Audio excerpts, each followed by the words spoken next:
दोस्तों नमस्कार। 4 PM news network और दस्तक पे आप सबका बहुत बहुत स्वागत है। मैं हूं आपका दोस्त मयूर जानी। अब आपने देखा होगा हमारे संजय शर्मा साहब जो हैं, संजय भाई जो है हमारे, वो टीम के साथ नैनीताल है और उन्होंने वो खबर तो आपको सुनाई थी कि ईडी की जो रेड है वो संजय शेरपुरिया के जो उसका एनजीओ है, फिर उसकी जो कंपनियां हैं और घर है, हर जगह पे उसकी रेड पड़ चुकी है और उन्होंने पूरा एक पॉलिटिकल जो है पूरा एक विश्लेषण कर दिया। तो आपने वो, मैं उम्मीद करता हूँ कि सबने देख लिया होगा, और नहीं देखा है तो इसको जाके जरूर देखिएगा। बड़ी इंटरेस्टिंग जो है पॉलिटिकल जो इसमें जो एक वो होती है ना, जो इन्फॉर्मेशन जो बिल्कुल अंदर की होती है वो उन्होंने दी है उसमें, तो वो जरूर देखे। अब हम जो आपको बता रहे हैं कि ईडी ने जो रेड की, छापेमारी की, तो उसमें क्या क्या जो है वो मिला है और कितनी कंपनियां हैं ये संजय शेरपुरिया की, और कौन कौन लोग जो है इससे सम्मिलित है। इसका जो अगर कोई संस्थान भी है इसका, तो उसमें कौन लोग या किस ओहदे या किस स्टेचर के लोग उसमें शामिल है, ये सब बातें जो है हम आपको इस पूरे कार्यक्रम में बताने जा रहे हैं। और आपसे अभी से गुजारिश है कि अगर आप अभी जुड़ चुके हैं, जितने भी हमारे भाई बहन, तो वो अभी से जो है इस वीडियो की लिंक जो है वो फॉरवर्ड कर दें, शेयर कर दें, ताकि ज्यादा से ज्यादा लोग जो है हमारे साथ अभी इस कार्यक्रम में जुड़ जाएं। तो देखिए, मामला ये है जो हमारे पास हमने पूरा ये खबर जो है बिल्कुल सजा के यहाँ रखा हुआ है, आपको पढ़ के बताएंगे। ठीक है, तो ये है कि भाई एक तो इनकी एनजीओ है और 5 कंपनी है इनकी, तो वहां पे ईडी की रेड हो गई, छापेमारी हो गई। तो गुजरात, दिल्ली, गाजीपुर, बनारस, लखनऊ में से पासबुक, चेकबुक और लोकर की इंफॉर्मेशन मिली है। इनके एटीएम कार्ड और पासपोर्ट भी जो है उसको जब्त कर दिया गया है। ठीक है, और अगर विस्तार से बताएं हम आपको, तो वो जो खबर हमने आपके लिए निकाली है ढूंढ के, ये पूरी एकदम सामने रखे हैं, तो उसमें थोड़ा ये पीसीस इकट्ठा करने में थोड़ा टाइम चला जाता है, तो हमने वो सब कर दिया है कि तो देखिए ये है पूरा मामला कि 4 शहरों में ये ईडी ने जो है रेड डाली हुई है। ठीक है, अच्छा मजे की बात यह है कि आप अगर पूछो इन्फोर्समेंट डायरेक्टर के अपने सूत्र को, जो अब तक कुछ ना कुछ इन्फॉर्मेशन देते रहते हैं, लेकिन इस मामले में अगर पूछो कि यार कुछ बताओ तो सही, अंदर की बात क्या है, तो कुछ नहीं कह रहे, चुप्पी साधी हुई है। एक अक्षर जो है अपना इतने इतने पुराने सोर्स कुछ कहने से मना कर रहे, कुछ नहीं बता। ठीक है, लेकिन फिर भी जो थोड़ी बहुत जानकारी मिल रही है वो ये है कि इस जो छापेमारी हुई उसमें शेरपुरिया की जो कंडला और गांधीधाम में बनी जो एनजीओ है ना, और जो कंपनी है उसके संदर्भ में जितने भी दस्तावेज है वो उनको ईडी को बरामद किए ईडी ने, और कहा जा रहा है कि उसमें बहुत सारी चीजें जो है वो बड़ी सस्पिशियस पाई गई है। ठीक है, इनकी एक संस्था है, एनजीओ जो है, जिसको कहते हैं यूथ रूरल एंटरप्रेन्योर फाउंडेशन, और 5 कंपनियां। ठीक है, Kandla energy and chemical limited, ठीक है, Kutch enterprise, Kashi farm fresh private limited, फिर कंडला एंटरप्राइज प्राइवेट लिमिटेड और राय कॉर्पोरेशन प्राइवेट लिमिटेड, ये इनकी 5 कंपनियां हैं। ठीक है, और इन 5 कंपनियों में इसको मिलाकर कुछ हजारों की संख्या में दस्तावेज मिले हैं। जैसे मैंने कहा, बैंक है, पासबुक है, वो तो है ही है, चेकबुक है, लोकर की इंफॉर्मेशन है, एटीएम कार्ड है, पासपोर्ट है, ये भी मिल गए। और इन सब मिलकतों के जो प्रॉपर्टी डॉक्यूमेंट्स होते हैं वो भी ईडी को मिले, ये समझ में आ रहा है। और जो जो प्रॉपर्टी बताई जा रही है वो गुजरात में है, दिल्ली में है, गाजीपुर में है, बनारस में है, लखनऊ में है ना। और एक समझ लीजिए कि डजन से भी ज्यादा, मतलब कि 12 से भी ज्यादा शहरों में ये संजय शेरपुरिया ने अपनी प्रॉपर्टीज जो है वो ली रखी हुई है। ठीक है, और उसमें से बहुत सारी प्रॉपर्टीज जो है वो बताया जा रहा है कि बेनामी है, मतलब वो किसी और के नाम पे लेकर रखी हुई है। और फिर बहुत अलग अलग राजनीतिक महानुभाव जो हैं, हस्तियां जो है, उनके साथ की इनकी फोटो है, वो फोटो भी इस रेड में, इस छापेमारी में ईडी को मिली है, ये हमको बताया जा रहा है। और कुछ डायरीज मिली हैं, वो डायरी में कोड वर्ड्स में जो है ट्रांजैक्शन की इंफॉर्मेशन मिली है। अब ये इंटरेस्टिंग है कि डायरी में जो कोड वर्ड्स में जो ट्रांजैक्शन की इंफॉर्मेशन है, किस वो कोड वर्ड्स अगर अगर जो है उसका वो डिक्रिप्ट किया जाए, तो फिर पता चल जाएगा कि जो ट्रांजैक्शन हुए वो किसके साथ हुए हैं, कितने के हुए हैं, कब हुए हैं, वगैरह वगैरह। ठीक है, तो इनको डायरी मिली है, इसमें कोडवर्ड जो लिखे हैं, कोडवर्ड में ट्रांजैक्शन लिखा हुआ है। अफसरों को ये एक शंका है इस चीज में कि ये करोड़ों रुपए के लेन देन का मामला, मिनिमम करोड़ रुपए के लेन देन का मामला ये डायरी में दर्ज हुआ है, पर वो है कोडवर्ड में, तो उसको डिक्रिप्ट करने की कोशिश की जाएगी। इसके अलावा laptop, computer, hard disk, pen drive, tablet, mobile जैसे बहुत सारे इलेक्ट्रॉनिक उपकरण जो है वो भी रिकवर कर दिए गए हैं। और ऑफिशियल स्टेटमेंट कोई नहीं आ रहा है, ये मैं आपको बता दूं, ये सूत्र के आधार से बता रहे हैं हम आपको। अच्छा, अब इनकी जो बीवी है कंचन शेरपुरिया, कंचन संजय शेरपुरिया, ठीक है, वो जो है उसको अब ईडी और उत्तर प्रदेश की एसटीएफ दोनों ढूंढ रहे हैं, ठीक है।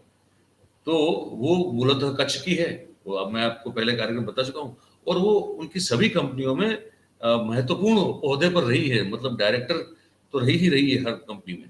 तो इसलिए उस व्यक्ति की बीवी की पूछताछ करना बहुत जरूरी बन जाता है जांच एजेंसियों के लिए। और क्योंकि ये संजय शेरपुरिया ने साहब बहुत सारी शेल कंपनियां भी खोल कर रखी है, और जिसके द्वारा करोड़ों रुपए के ट्रांजैक्शन जो है वो किए गए, और उसके प्रूफ जो है वो एजेंसियों को मिल गए हैं। और इसमें भी इसकी जो पत्नी है कंचन शेरपुरिया, उसकी बहुत बड़ी भूमिका है, इसलिए इसको ढूंढ रहे हैं, ठीक है। अच्छा, और 5 कंपनी जो है उसमें वो डायरेक्टर है संजय शेरपुरिया, और करोड़ों रुपए का इधर उधर किया गया है, ट्रांजैक्शन किया गया है, ठीक है।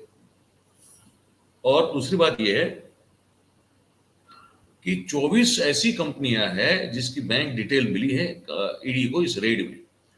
तो हमको जो ये बताया जा रहा है, जो हमने ये आपके लिए इकट्ठा किया है इंफॉर्मेशन, वो ये कह रहा है हमको कि लगभग 24 कंपनियां ऐसी है जिसकी बैंक डिटेल्स जो है वो एकत्र की जा रही है और हो चुकी है बेसिकली, ठीक है।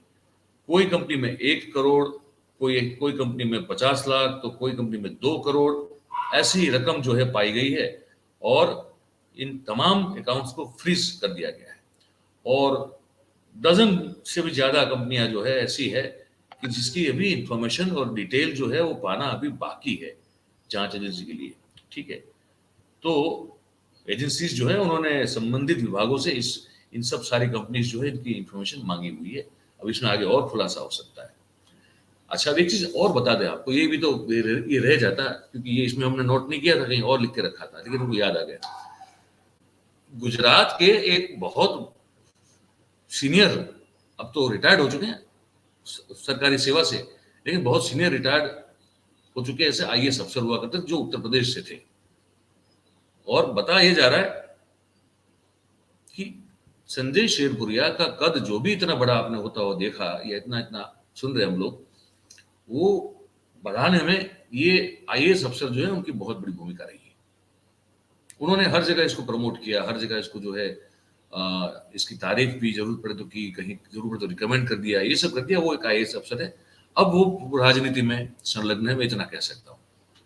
पहले वो आईएएस अफसर थे और अब वो राजनीति में संलग्न है। आप बाकी कयास जो है आप लगा सकते हैं, पर ये बात बिल्कुल हकीकत है जो मैंने आपको बता दी। तो उनका बड़ा रोल रहा। अच्छा, इनकी जो संस्था है ये राय की जो है ना, यूथ रूरल एंटरप्रेन्योर फाउंडेशन है ना, तो उसके एडवाइजरी बोर्ड पे मैं आपको बताऊं, अगर जांच की जाए बढ़िया से, तो उनके बोर्ड के जो मेंबर होंगे उसमें बहुत सारे रिटायर्ड आईएएस, रिटायर्ड आईपीएस अफसर और आर्मी अफसर जो है उनका समावेश होता है। ये मैं आपको बोल रहा हूँ, आप चेक कर सकते हैं, ठीक है। और इस पर से ये अंदाजा हम लोग लगा सकते हैं कि ये शेरपुरिया की जो घूसखोरी है, मतलब जो घुसपैठ है सिस्टम में, वो कितनी कितनी डीप, मतलब कितनी डीप है कि कितना खोदोगे तब जाके वो बाहर निकलेगी। तो वेरी डीप रूटेड हो चुके हैं सिस्टम में तब तक, और तभी ये सब जो कांड है इतना बड़ा वो कर पाए, ठीक है। और 2019 में ये एनजीओ की स्थापना की थी ये भाई ने, और पिछले 1 साल में 7 करोड़ रुपए का डोनेशन उसको मिला है। उसमें से 6 करोड़ तो वही है जो गौरव दालमिया ट्रस्ट की ओर से उनको भेजा गया था, ठीक है। और उससे पहले 1 करोड़ कहीं और से आए थे। 7 करोड़ रुपए उनकी संस्था में ऑलरेडी है। अच्छा, अब इस मामले में ये बता दें आपको कि वो जो इंप्रेस करने का उसका तरीका था लोगों को, मतलब करोड़ों की कीमत के वैभवी दफ्तर रखना, वहां लोगों को बुलाना, फिर महंगी महंगी गिफ्ट दे देना, महंगी महंगी शॉपिंग करवा देना, परिवारजनों को, व्यक्ति जो उसके काम का लगता था तो उसके परिवारजनों की बहुत बड़ी बड़ी खिदमत कर देना।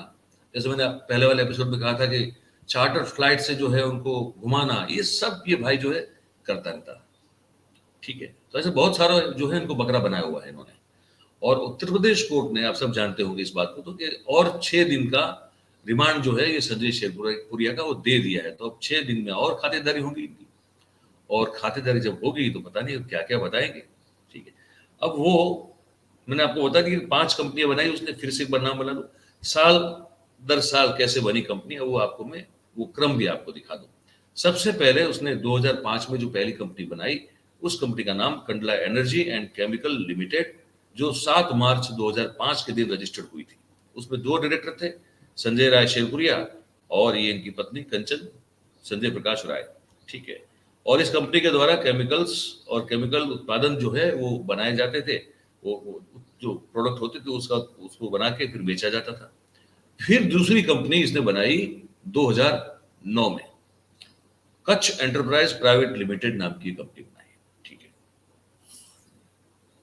उसका रजिस्ट्रेशन हुआ 5 मई 2009 के दिन, और जिसमें ये और इसकी पत्नी जो है वो उसमें डायरेक्टर हैं। तीसरी कंपनी बनी 2010 में, इसका नाम है Kashi farm fresh private limited, और ये 28 सितंबर 2010 के दिन इसकी स्थापना हुई। ठीक है, इसके द्वारा जो है खाद्य पदार्थ बनाए जाते थे, खाद्य पदार्थ, और उसे सप्लाई किया जाता था। और इसमें संजय और उसकी बीवी के अलावा 2 और डायरेक्टर थे, सुनील धर्मदास और राजेश राय। चौथी कंपनी 2011 में बनाई गई, कंडला एंटरप्राइज प्राइवेट लिमिटेड, जिसमें संजय शेरपुरिया ने इसे 14 जून 2011 के दिन इसको रजिस्टर्ड करवाया था। और ये कंपनी महाराष्ट्र में बनी थी, और जो महाराष्ट्र बैंक को जो 300 करोड़ के आसपास का चूना लगाया वो इसी कंपनी ने लगाया, और इसके द्वारा क्रूड ऑयल और नेचुरल गैस के संबंधित व्यापार ये कंपनी करती थी। और इसमें संजय तो डायरेक्टर, शेरपुरिया तो डायरेक्टर थे ही थे, लेकिन प्रशांत खंडेलवाल भी इसमें डायरेक्टर है। और 5वीं कंपनी इनकी जो बनी वो 2012 में बनी। मैं तारीख बता दूं आपको, 25 अप्रैल 2012 के दिन उन्होंने 5वीं कंपनी बनाई, जिसका नाम है राय कॉर्पोरेशन प्राइवेट लिमिटेड। ठीक है, और ये कंपनी जो है उसमें वो उनकी बीवी तो डायरेक्टर थे ही थे, लेकिन वो कंपनी जो है वो एक फाइनेंशियल एडवाइजरी वाला या मध्यस्थी वाला काम जो है वो करने वाली कंपनी। एसबीआई ने जो फरियाद की है ट्रिब्यूनल में, इसमें भी इस चीज का जिक्र है। तो भाई ये पूरा ईडी ने जो रेड की और फिर कंपनियों की पूरी जानकारी है वो हमने आपको बता दी। ठीक है, और कुछ बाकी है मेरे ख्याल से नहीं, हर चीज जो हमने लिख के रखी थी वो तो हमने आपको बता ही दी है। तो ताकि, और लिख के हम इसलिए रखते ताकि कोई चीज छूट ना जाए। तो ये मेरे ख्याल से आज संजय शेरपुरिया कथा में इतना है।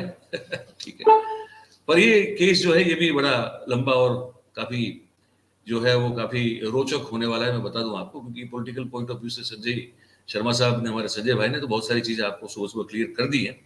और उसमें मुझे लगता है कि वो यहाँ यूपी में बैठे हुए हैं और वहाँ जो पूरी गतिविधि पॉलिटिकल हो रही हो तो वहीं हो रही है, पर यहाँ जो भी कार्रवाई जांच एजेंसी के द्वारा होगी तो वो हम यहाँ आपको गुजरात में बैठ के बताया करेंगे, ताकि आप किसी भी इंफॉर्मेशन से जो है दूर न रहें इस पूरे मामले में। और कोई करे ना करे, लेकिन 4PM जो है इस पर तो बात लगातार इसकी होती रहेगी। जितनी जब जहाँ हमको जानकारी मिली हम आपको बताते रहेंगे। ठीक है, तो हमारा तो अब ये जो आज इस पूरे मामले में जो आज का कार्यक्रम था वो यहाँ समाप्त हो। लेकिन कैसा लगा ये कार्यक्रम, आप ये कमेंट बॉक्स जो है नीचे कमेंट बॉक्स में आप बिल्कुल अपनी कमेंट करके राय, टिप्पणी, प्रतिक्रिया जो भी हो उसको जरूर बताएं। और अगर बात हमारी अच्छी लगती है तो फिर कृपया उसे लाइक करें, शेयर करें, सब्सक्राइब करवाएं, ताकि हमारी बात ज्यादा से ज्यादा लोगों तक पहुंच सके। आप सब हमारे साथ जुड़े, इसलिए आप सबका बहुत बहुत धन्यवाद। ऐसे ही जुड़े रहिए। Thank you very much. नमस्कार।